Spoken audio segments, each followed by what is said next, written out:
우리 다 함께 찬송가 516장 찬송하시면서 수요 예배 준비하시겠습니다. 네, 마이크.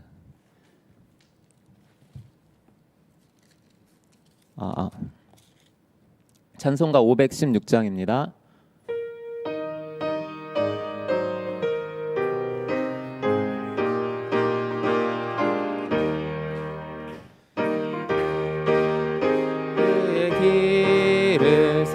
만민의 전능 따라서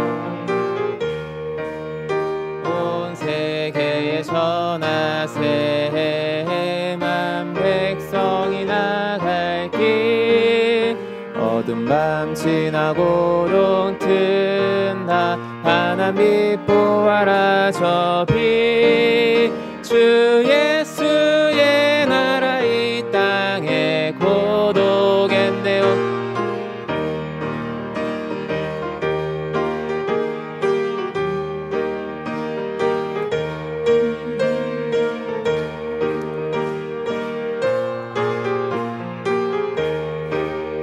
내 장막을 부수고 다 따르라 화평화 든다 환한 빛 보아라 저 빛 주 예수의 나라 이 땅에 고독했네 오겠네 놀라운 이 소식 알리어라 세계 만민을 구하려 내 주 예수를 보내신 참 사랑의 하나님 만 백성이 따를 길 어두운 밤 지나고 동튼다 환한 빛 보아라 저 빛 주 예수의 나라 이 땅에 고독했네 오겠네 고난 길에 치고 찾아온 길 많은 백성을 구한 길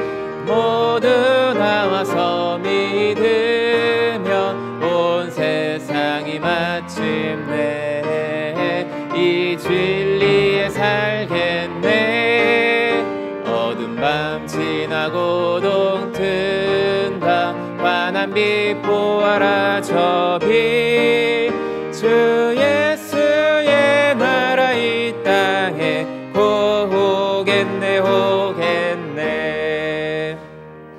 아멘. 우리 주악에 맞추어 묵상기도 드리시며 수요 예배 하나님께 드리겠습니다.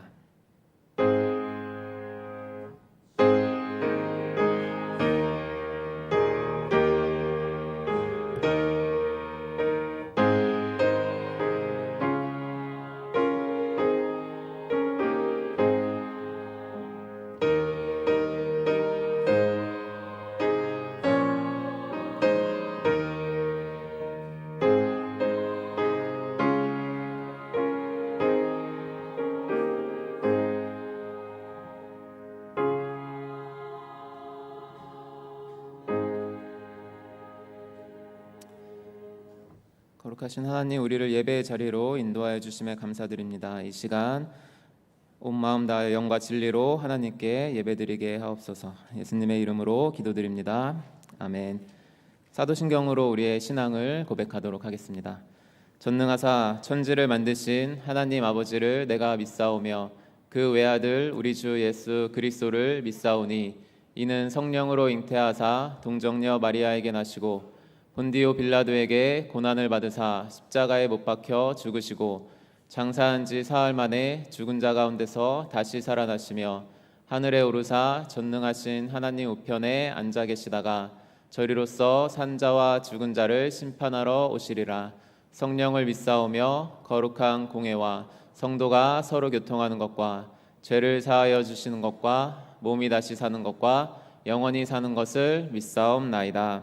아멘. 찬송가 214장입니다.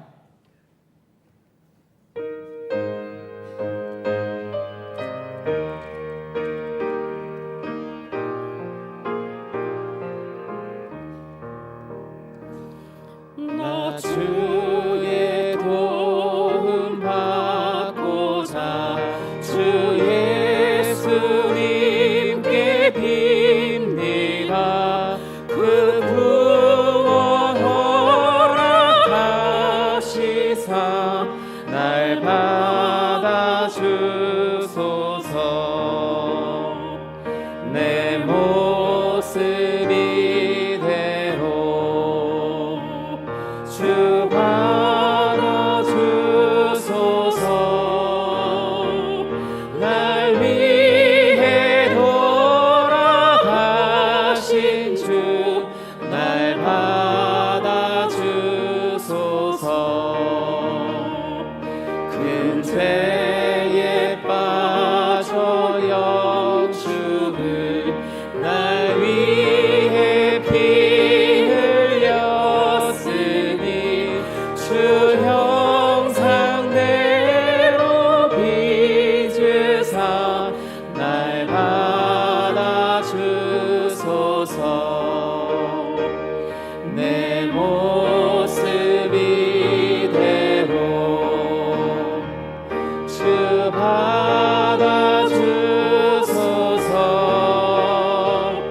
날 위해 돌아가신 주 날 받아주소서.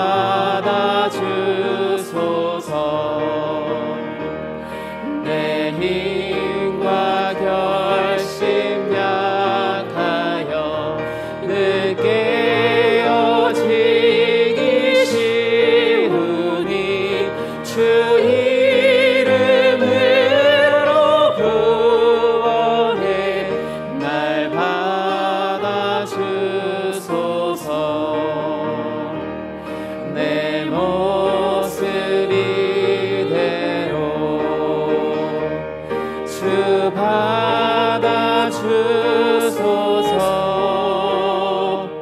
날 위해 돌아가신 주 날 받아주소서. 내 주님 서신 발 앞에 나 꿇어 엎드렸으니 그 크신 역사 이루게 날 받아주소서. 내 모습이 대로 주 받아주소서.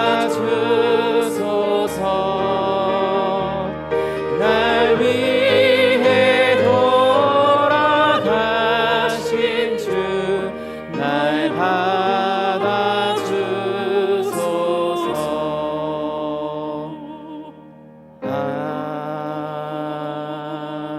아멘. 이 시간 류연자 권사님 나오셔서 예배를 위해 대표로 기도해 주시겠습니다.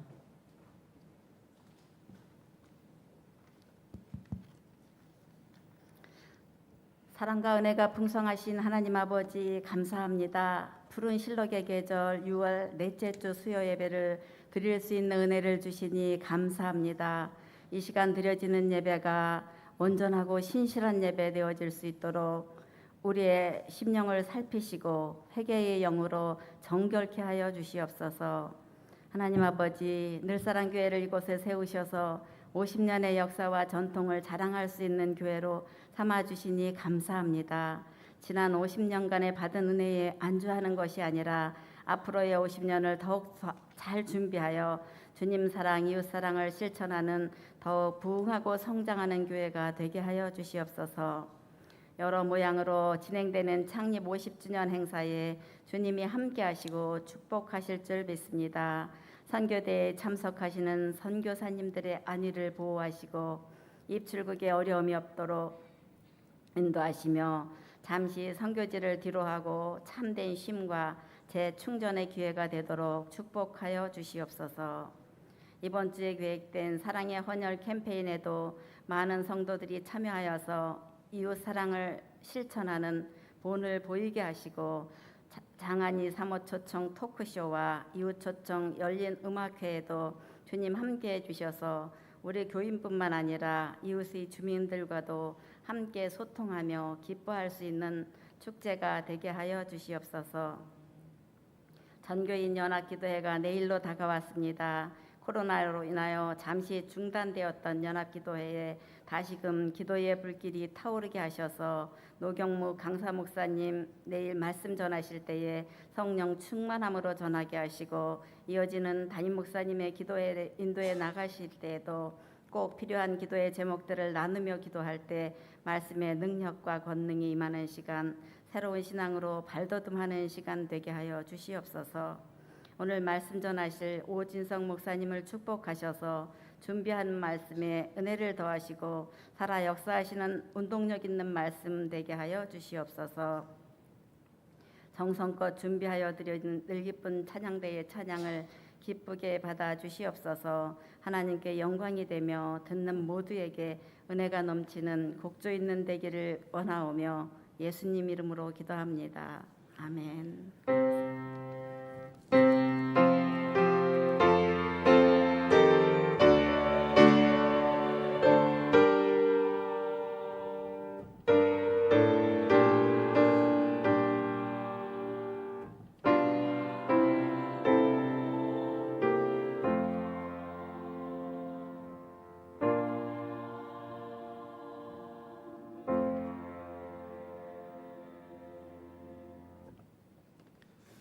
오늘 우리에게 주시는 하나님의 말씀은 로마서 7장 7절에서 25절까지 말씀입니다.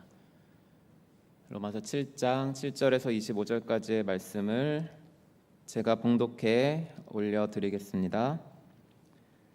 그런즉 우리가 무슨 말을 하리요? 율법이 죄냐? 그럴 수 없느니라. 율법으로 말미암지 않고는 내가 죄를 알지 못하였으니 곧 율법이 탐내지 말라 하지 아니하였더라면 내가 탐심을 알지 못하였으리라. 그러나 제가 기회를 타서 계명으로 말미암아 내 속에서 온갖 탐심을 이루었나니 이는 율법이 없으면 죄가 죽은 것임이라. 전에 율법을 깨닫지 못했을 때에는 내가 살았더니 계명이 이름에 죄는 살아나고 나는 죽었도다. 생명에 이르게 할 그 계명이 내게 대하여 도리어 사망에 이르게 하는 것이 되었도다. 죄가 기회를 타서 계명으로 말미암아 나를 속이고 그것으로 나를 죽였는지라. 이로 보건대 율법은 거룩하고 계명도 거룩하고 의로우며 선하도다. 그런즉 선한 것이 내게 사망이 되었느냐? 그럴 수 없느니라. 오직 죄가 죄로 드러나기 위하여 선한 그것으로 말미암아 나를 죽게 만들었으니 이는 계명으로 말미암아 죄로 심히 제되게 하려 함이라. 우리가 율법은 신령한 줄 알거니와 나는 육신에 속하여 죄 아래 팔렸도다. 내가 행하는 것을 내가 알지 못하니 곧 내가 원하는 것은 행하지 아니하고 도리어 미워하는 것을 행함이라. 만일 내가 원하지 아니하는 그것을 행하면 내가 이로써 율법이 선한 것을 시인하노니 이제는 그것을 행하는 자가 내가 아니요 내 속에 거하는 죄니라. 내 속 곧 내 육신에 선한 것이 거하지 아니하는 줄을 아노니 원함은 내게 있으나 선을 행하는 것은 없노라. 내가 원하는 바 선은 행하지 아니하고 도리어 원하지 아니하는 바 악을 행하는도다. 만일 내가 원하지 아니하는 그것을 하면 이를 행하는 자는 내가 아니요 내 속에 거하는 죄니라. 그러므로 내가 한 법을 깨달았노니 곧 선을 행하기 원하는 나에게 악이 함께 있는 것이로다. 내 속사람으로는 하나님의 법을 즐거워하되 내 지체 속에서 다른 법이 내 마음의 법과 싸워 내 지체 속에 있는 죄의 법으로 나를 사로잡는 것을 보는도다. 오호라 나는 공고한 사람이로다. 이 사망의 몸에서 누가 나를 건져내랴. 우리 주 예수 그리스도로 말미암아 하나님께 감사하리로다. 그런즉 내 자신이 마음으로는 하나님의 법을 육신으로는 죄의 법을 섬기노라. 아멘.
감사드립니다. 교회 소식 전해드리겠습니다.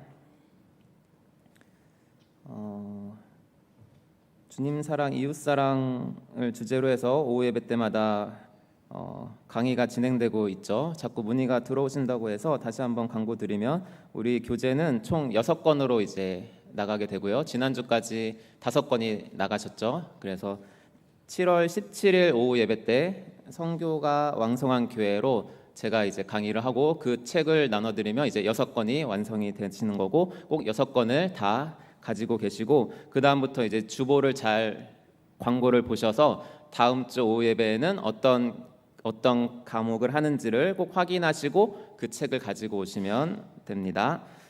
그리고 내일 이 자리에서 10시부터 전교인 연합 기도회가 있습니다. 꼭 많이 참석해 주셔서 합심해서 연합해서 기도하며 나아가는 시간이 되었으면 좋겠습니다.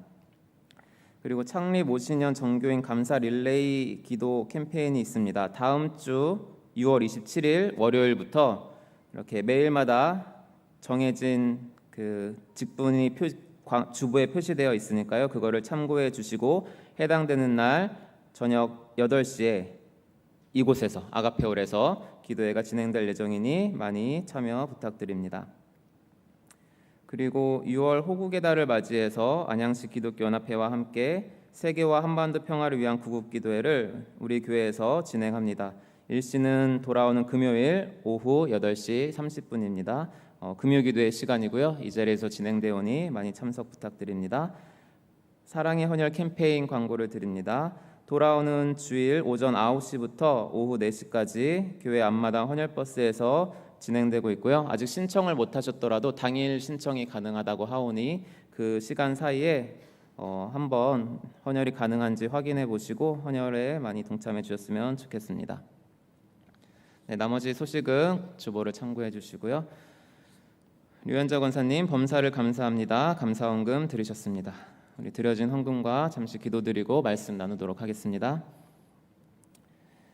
사랑하는 아버지 하나님, 주님 범사에 감사드리며 주님 우리가 함께 주님 앞에 감사를 올려드립니다. 우리에게 주어진 환경이 감사치 못할 환경이라고 할지라도 또한 이해할 수 없는 그러한 어려움과 혼란 가운데 있는 상황이라 할지라도 우리가 그 너머에 계신 크신 하나님을 바라보고 늘 감사하며 범사에 감사하며 사는 참된 그리스도인의 성숙한 그리스도인의 삶을 살아가는 우리 모든 늘사랑교회 식구들 되게 하여 주시옵소서. 이 시간 말씀 시간에도 주님 함께 해주시고 붙잡아 주시옵소서. 예수님의 이름으로 기도드립니다. 아멘.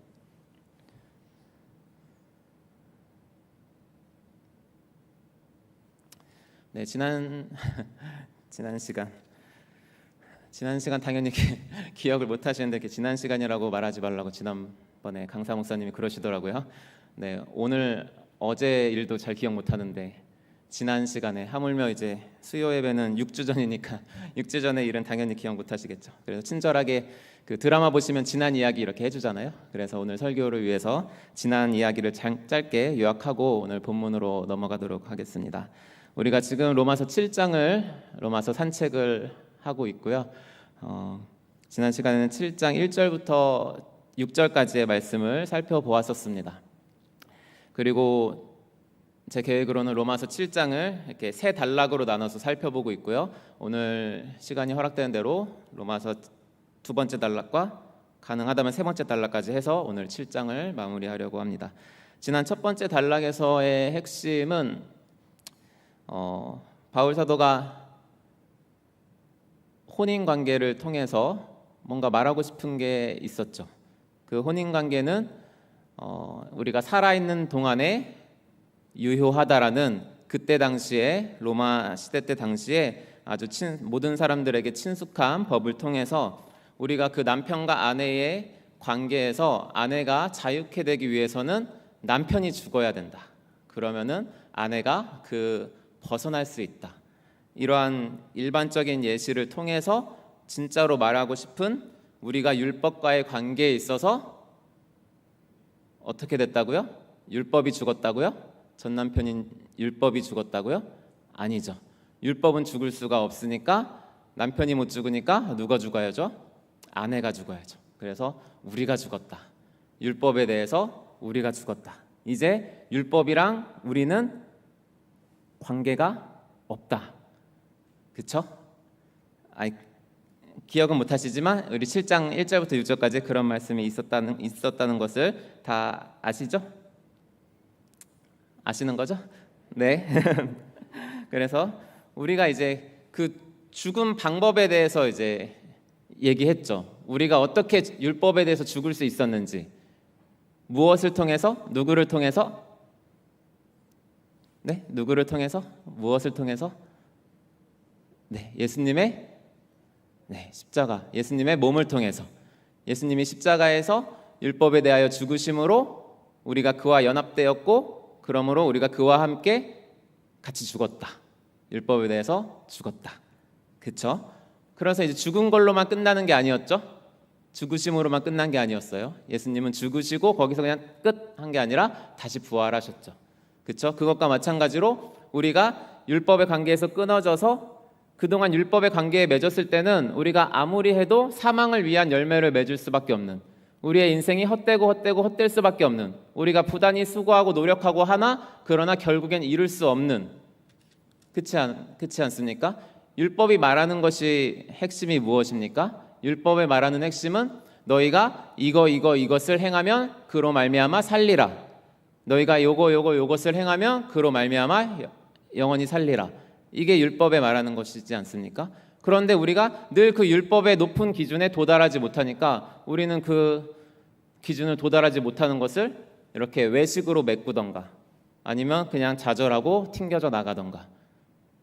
그쵸? 우리가 그렇게 늘 열매를 맺지 못하고 살다가 이제는 우리가 그리스도와 연합하여서 열매를 맺게 되었다는 것이 우리 첫 번째 단락의 핵심 말씀이었습니다.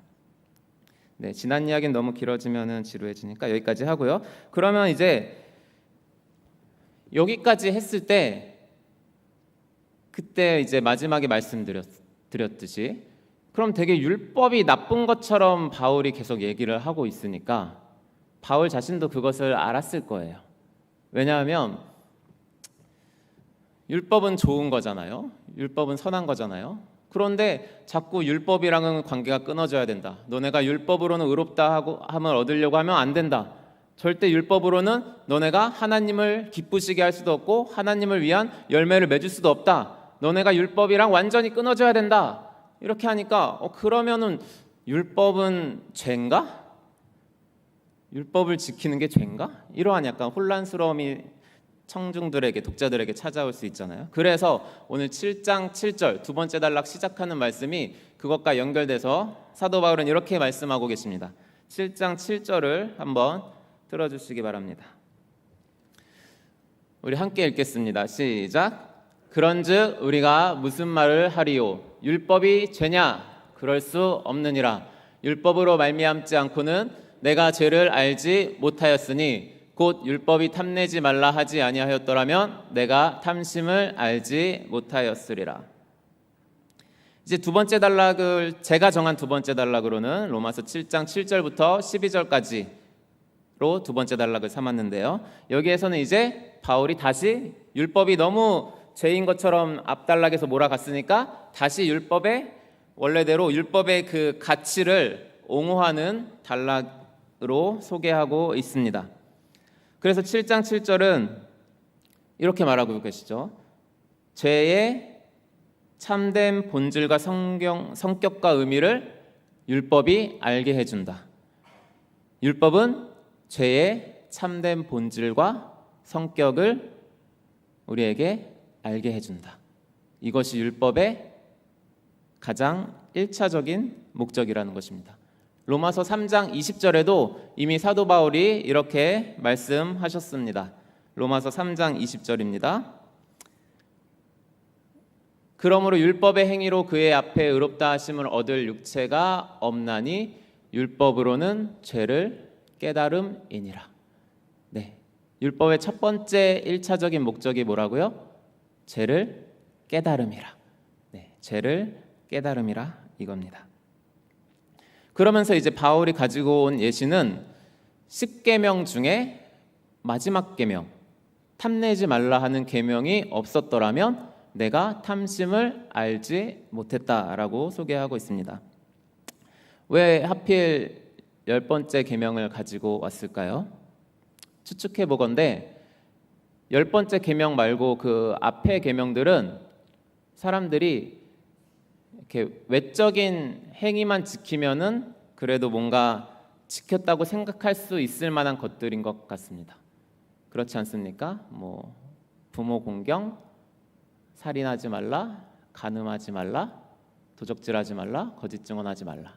이러한 것들은 우리의 겉으로 확연하게 드러나는 것들이고 겉으로 그러한 것들을 잘 지킨다면 우리의 마음이 어떻든지 간에 우리가 부모님을 막 속으로는 막 저주하고 욕하면서도 그냥 부모님 공경해야지 율법이니까 해서 겉으로 막 부모님을 엄청 공경하는 것처럼 보이고 막 사람들을 엄청 미워하고 막 증오하고 막 이러면서도 살인하지 말라고 했으니까 내가 저 사람한테 이렇게 겉으로 화도 안 내고 이렇게 안 해야지. 이런 식으로 이 앞에 계명들은 이 외적인 행위로 인해서 잘 지키는지 안 지키는지를 이렇게 판단할 수 있는 근거가 되는데 이 탐내지 말라는 이 계명은 독특하게 우리의 마음의 문제를 다루고 있어요. 그래서 이거는 우리가 상대방의 마음을 모르죠.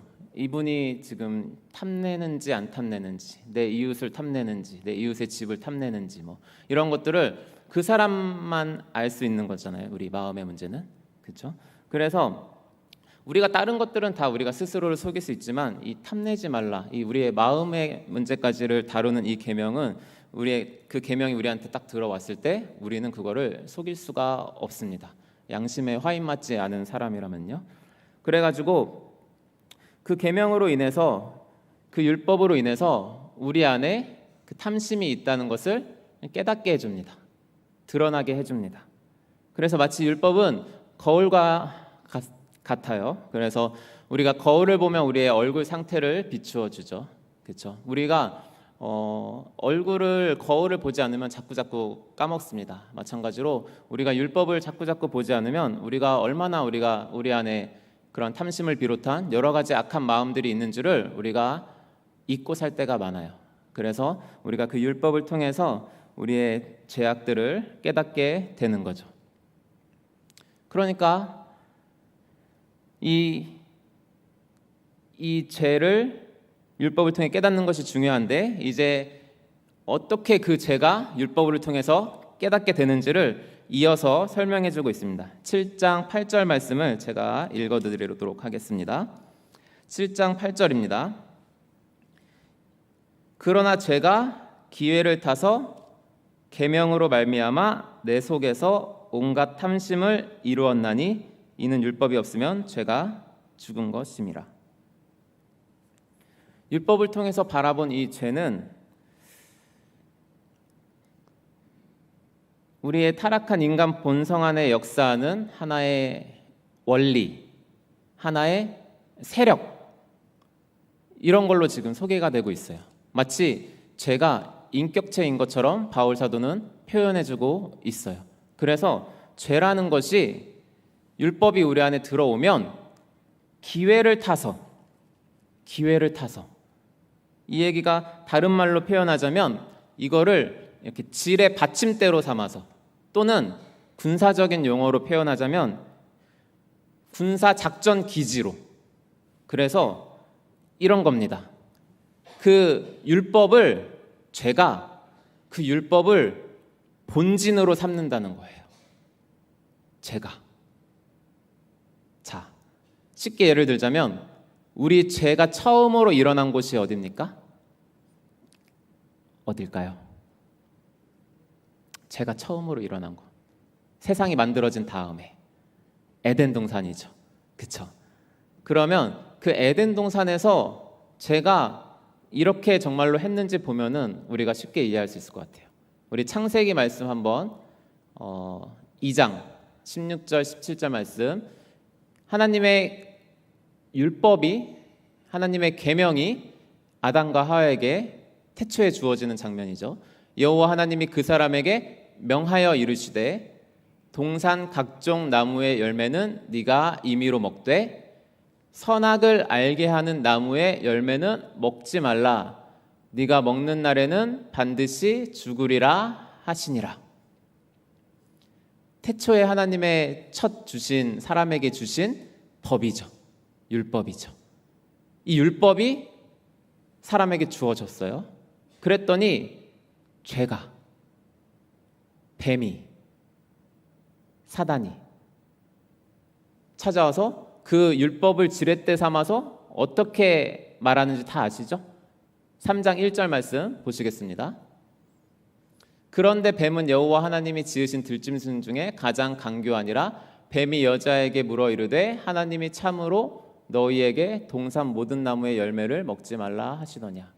하나님께서 주신 말씀을 가지고 그거를 본진 삼아서 죄가 세력을 펼치고 있습니다. 그렇죠? 그러니까 죄가 권세가 있는 것으로 사도 바울은 묘사를 하고 있습니다. 이것이 무엇 때문에 우리가 알 수 있다고요? 율법 때문에. 하나님의 율법 때문에 우리가 그 죄가 권세가 있구나, 죄가 세력이 있구나, 이거를 우리가 율법을 통해 깨닫게 된다는 것입니다. 그러므로 이어서 이제 9절에 가보면 우리가 이런 죄를 깨닫지 못했을 때는 마치 죄는 그냥 죽은 것 같고 우리는 살아있다고 그렇게 착각하면서 삽니다. 바울 사도가 이 율법을 깨닫지 못했을 때 어떠한 삶을 살았는지 빌립보서 3장 6절에 나와 있죠. 열심으로는 교회를 박해하고 율법의 의로는 흠이 없는 자라. 바울 사도가 율법의 이 외적인 거에만 치중하여서 율법의 그 정신을 온전히 깨닫지 못하고 그렇게 율법의 문자적인 거 겉으로만 이런 것들을 바울이 했을 때는 자기는 살았고 죄는 죽은 것처럼 여겨졌었어요. 그런데 율법의 진짜 의미가 예수님을 만난 다음에 율법의 그 정신까지 함께 율법이 들어오고 나니까 죄가 살고 바울은 죽게 되고 죄는 살고 내가 죽게 되었다는 것입니다.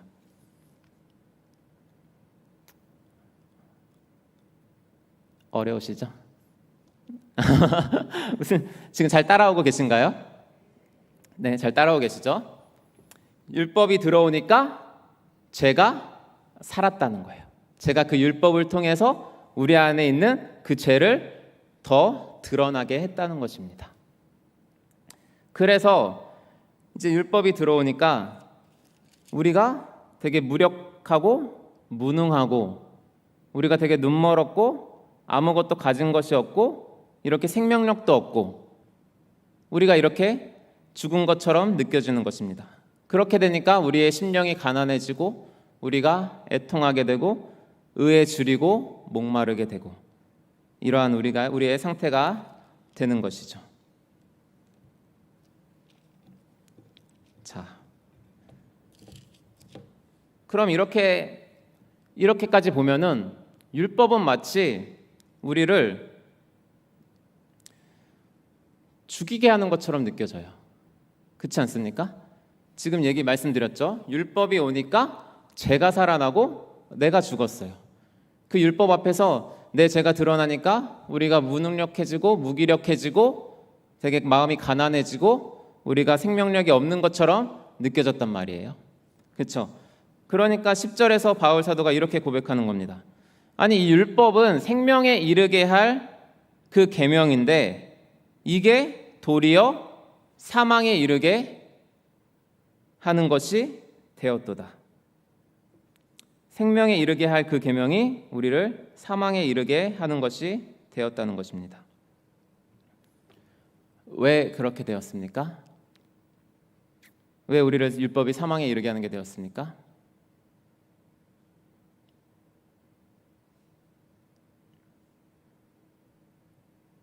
왜 그럴까요? 지금 계속 얘기하고 있죠? 죄 때문에. 우리 안에 있는 죄 때문에.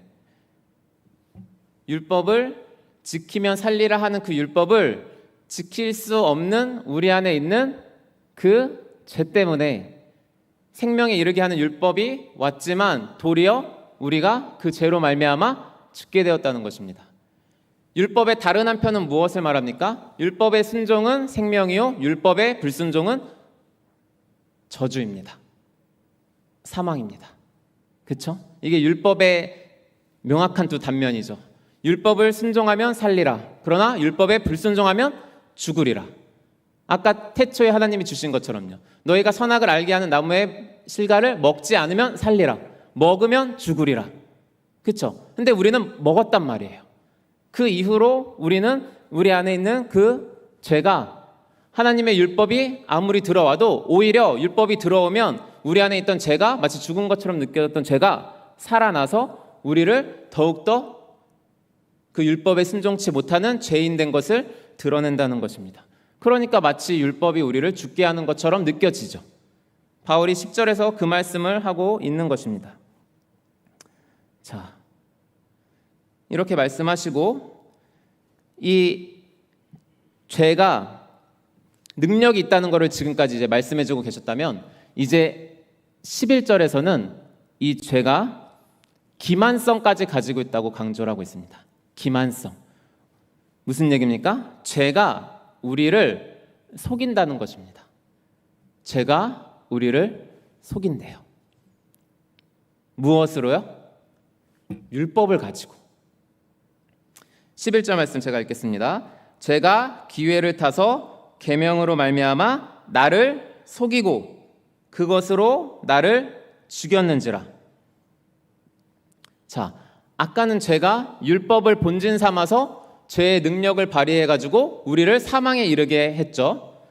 지금 이 죄는 또 어떠한 특징을 갖고 있냐면 이 율법으로 말미암아 우리 자신을 속이게 한다는 것입니다. 자, 이런 겁니다. 죄는 먼저 우리로 하여금 이 율법을 잘못 사용하도록 속입니다. 율법은 적법하게만 사용하면 선한 것인데 그 율법을 적법하지 않게 사용하게 하는 것입니다. 아까도 말씀을 드렸죠. 대표적으로 제가 이렇게 속일 때에 우리가 어떻게 행동으로 나타나게 되냐면 우리는 외식자가 됩니다. 바리새인들처럼 외식자가 되고 행위로만 율법을 순종하게 됩니다.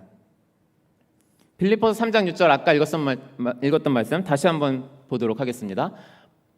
바울 사도가 그 율법으로 말미암아 죄가 어떻게 속임을 당했었는지 빌립보서 3장 6절에 이렇게 말씀하고 계셨죠.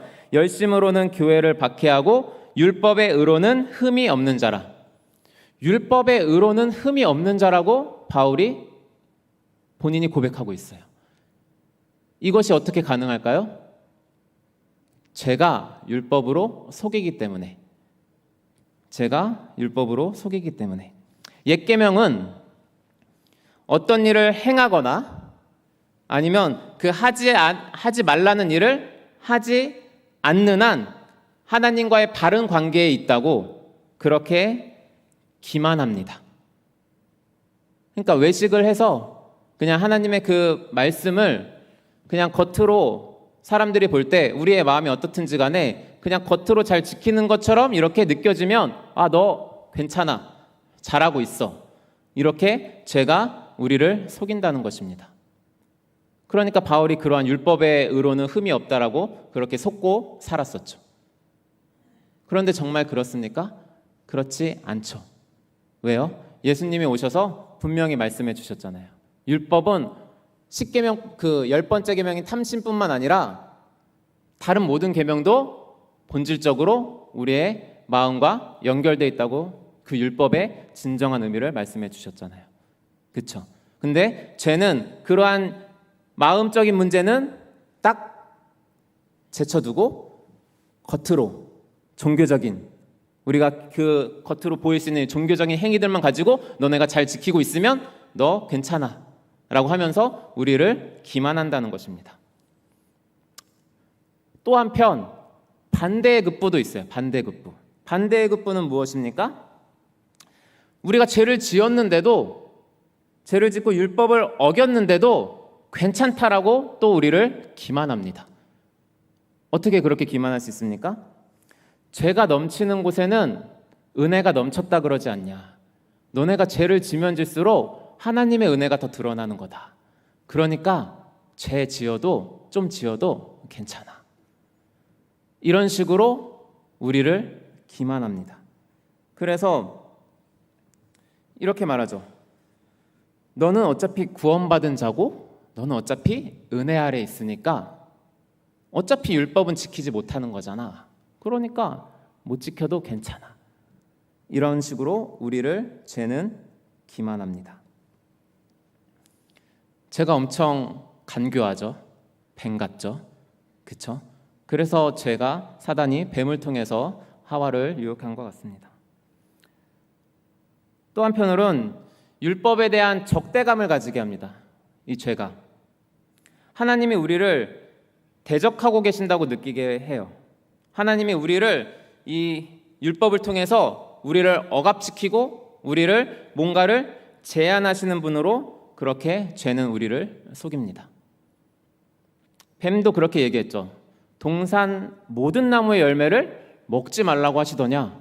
하나님이 너를 그렇게 억압하고 제한하시는 분 아니냐. 이런 식으로 죄는 우리를 기만합니다. 또 죄는 우리를 어떻게 기만합니까? 죄는 그 죄 자체를 매력적으로 보이게 합니다. 그렇지 않습니까? 그 죄가 들어왔을 때 하와의 눈이 선악과를 바라볼 때 탐스럽고 나를 지혜롭게 할 만하고 이 죄 짓는 것 자체를 되게 매력적으로 느끼게 하면서 죄는 우리를 기만합니다. 마지막으로 죄는 그 죄를 지었을 때 나타나는 결과에 대해서도 우리를 속여요. 죄의 결과는 무엇입니까? 사망입니다. 그런데 뱀이 뭐라고 말합니까? 너희가 이거를 먹어도 결코 죽지 아니하리라. 죄의 결과까지 속여버려요. 그러니까 이 죄가 얼마나 우리를 기만합니까? 우리가 이거를 당해낼 수 있을까요? 이 죄의 간교함을? 죄인인 우리가 이 죄의 속임에서, 이 모든 속임에서 우리가 벗어나서 이 죄를 우리가 완전히 이기고 살아갈 수 있을까요? 어떻게 생각하십니까? 어떻게 생각하십니까?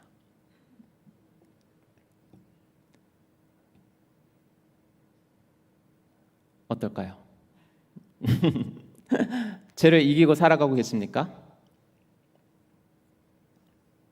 이 죄와 싸우고 계십니까?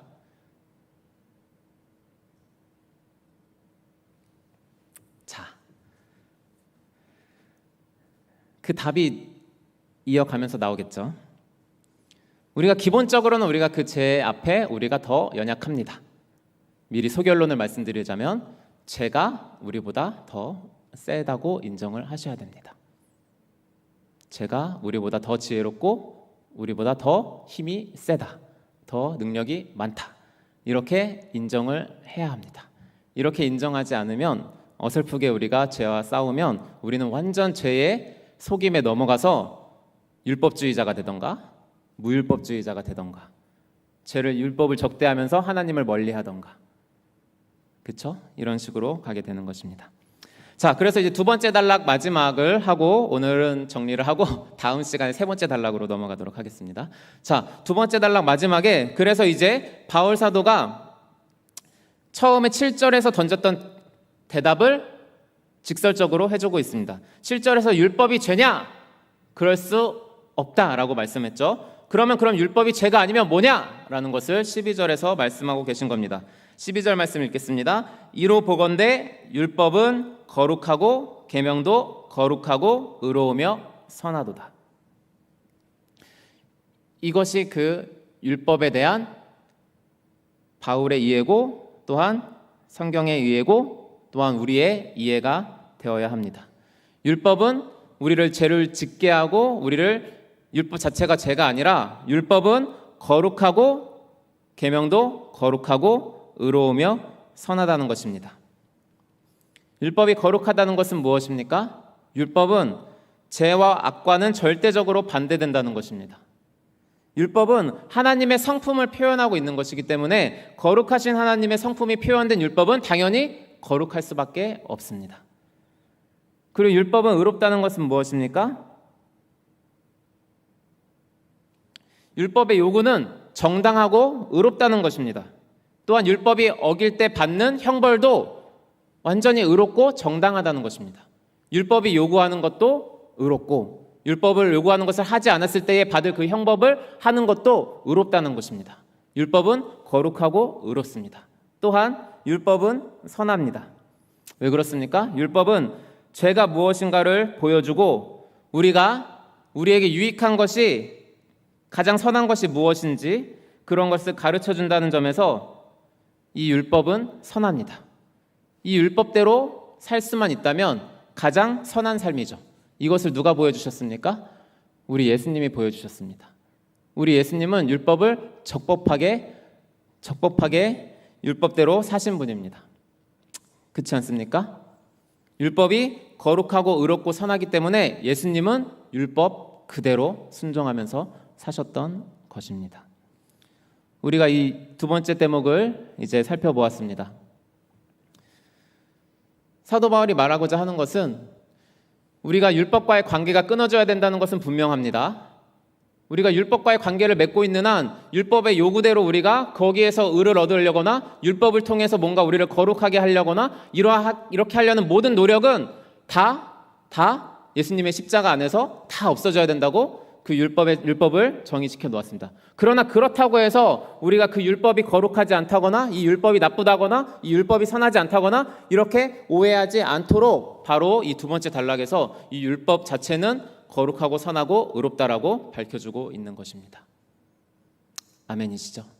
이제 이렇게 돼서 세 번째 단락에서 그 선한 율법이 그리스도인이 된 우리한테 들어왔을 때에 어떠한 갈등 상태가 일으켜지게 되는지 그 참담한 상태, 나는 공고한 사람이로다. 이 사망의 몸에서 누가 나를 건져내랴.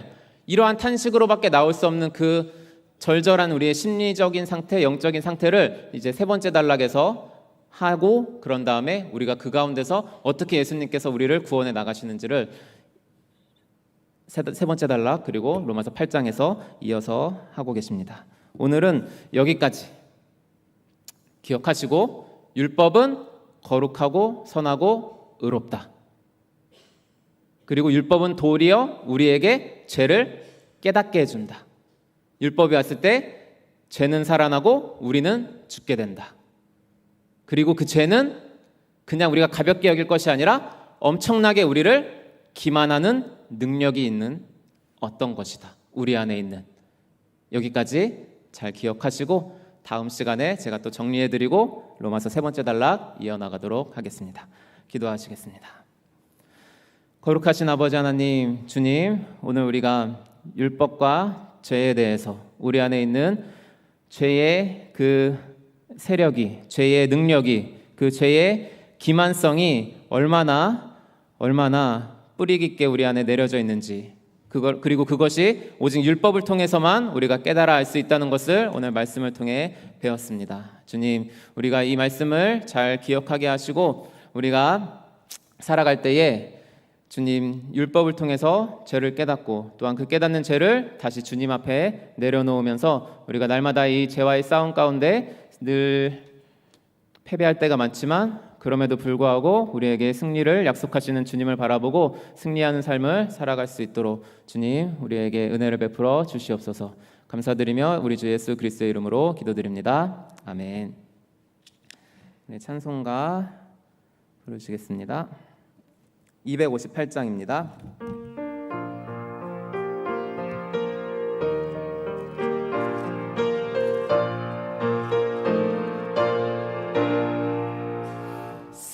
샘물과 같은 보혈은 주님의 피로다. 보혈의 죄를 씻으며 정하게 되겠네.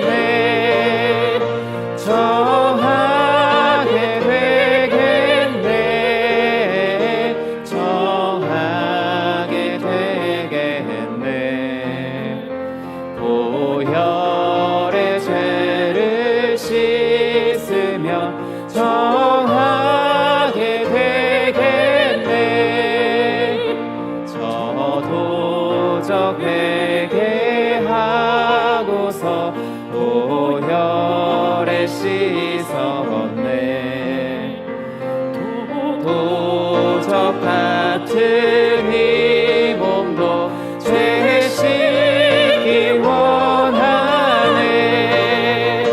죄 씻기 원하네. 죄 씻기 원하네. 저 도적 같은 이 몸도 죄 씻기 원하네. 죄 속함 받은 백성은 영생을 얻겠네. 샘 솟듯 하는 피권세 한없이 크도다. 한없이 크도다. 한없이 크도다. 샘 솟듯 하는 피권세 한없이 크도다. 날 정케 하신 피 보니 그 사랑 한없네. 살동안 받는 사랑을 늘 찬송하겠네. 늘 찬송하겠네. 늘 찬송하겠네. 살 동안 받는 사랑을 늘 찬송하겠네.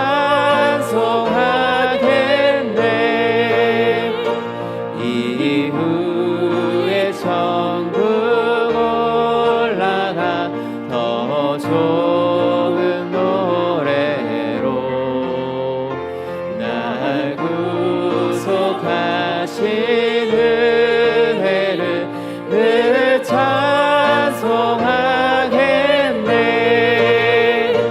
늘 찬송하겠네. 늘 찬송하겠네. 날 구속하신 은혜를 날 찬송하겠네.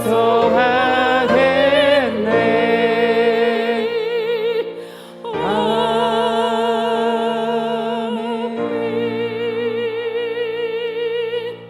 주님께서 가르쳐 주신 기도로 예배를 마치겠습니다. 하늘에 계신 우리 아버지여, 이름이 거룩히 여김을 받으시오며 나라가 임하옵시며 뜻이 하늘에서 이룬 것 같이 땅에서도 이루어지이다. 오늘날 우리에게 일용할 양식을 주옵시고 우리가 우리에게 죄 지은 자를 사하여 준 것 같이 우리 죄를 사하여 주옵시고 우리를 시험에 들게 하지 마옵시고 다만 악에서 구하옵소서. 대개 나라와 권세와 영광이 아버지께 영원히 있사옵나이다. 아멘.